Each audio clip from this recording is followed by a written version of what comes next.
صفحہ number 57 heading ہے تفسیر کبیر معارف القرآن جلد اول۔ مفتی اعظم پاکستان حضرت مولانا مفتی محمد شفیع رحمۃ اللہ علیہ تقی عثمانی کے والد ہیں۔ یہ معارف القرآن۔ اعوذ باللہ السمیع العلیم من الشیطان الرجیم، بسم اللہ الرحمن الرحیم۔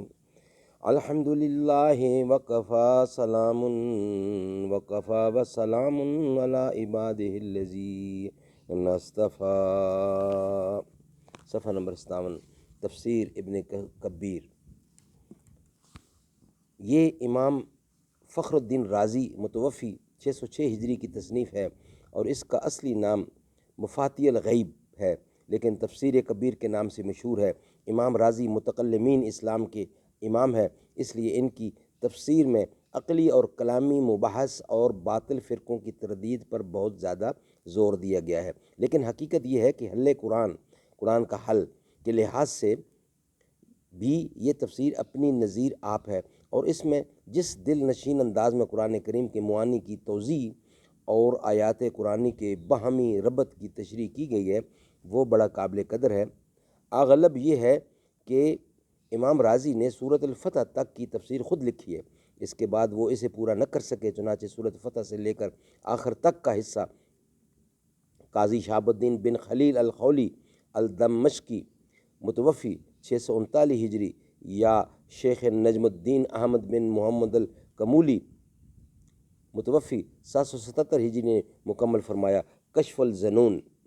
امام رازی نے اپنے زمانے کی ضروریات کے مطابق چونکہ کلامی بحث اور باطل فرقوں کی تردید پر خاص زور دیا ہے، اور اس ضمن میں ان کی بحثیں بہت سے مقامات پر انتہائی طویل ہو گئی ہیں، اس لیے بعض حضرات نے ان کی تفسیر پر یہ تبصرہ کیا ہے کہ فیہ کل شیء الا تفسیرہ، اس کتاب میں تفسیر کے سوا سب کچھ ہے۔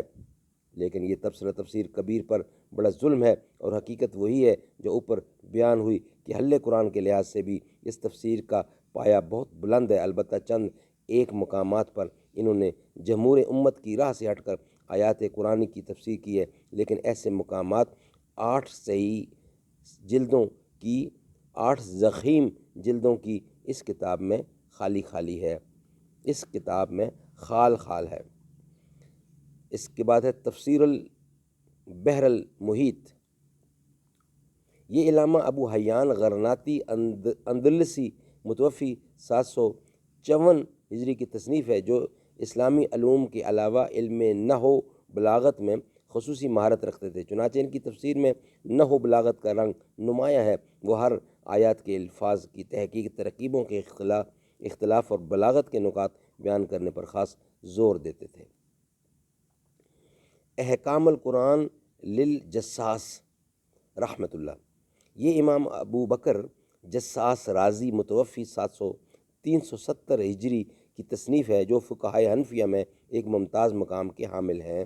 ان کی اس کتاب کا موضوع قرآن کریم سے فقہی احکام و مسائل کا انبساط ہے، اور انہوں نے مسلسل آیتوں کی تفسیر کی بجائے صرف ان آیتوں کی فقہی تفصیلات بیان فرمائی ہے جو فقہی احکام پر مشتمل ہے۔ اس موضوع پر اور بھی متعدد کتابیں لکھی گئی ہیں، لیکن اس کتاب کو ان سب میں ایک نمایاں اور ممتاز مقام حاصل ہے۔ تفسیر در منصور۔ یہ علامہ جلال الدین سیوطی متوفی 910 ہجری کی تصنیف ہے، اور اس کا پورا نام الدر المنصور فی التفسیر بالماسور ہے۔ اس میں علامہ سیوطی نے ان تمام روایات کو یکجا کرنے کی کوشش کی ہے جو قرآن کریم کی تفسیر سے متعلق ان کو ملی ہیں۔ ان سے پہلے بہت سے محدثین مثلا حافظ ابن جریر رحمۃ اللہ، امام بغوی رحمۃ اللہ، امام مردویہ رحمۃ اللہ، ابن حبان اور ابن ماجہ وغیرہ اپنے اپنے طور پر یہ کام کر چکے ہیں۔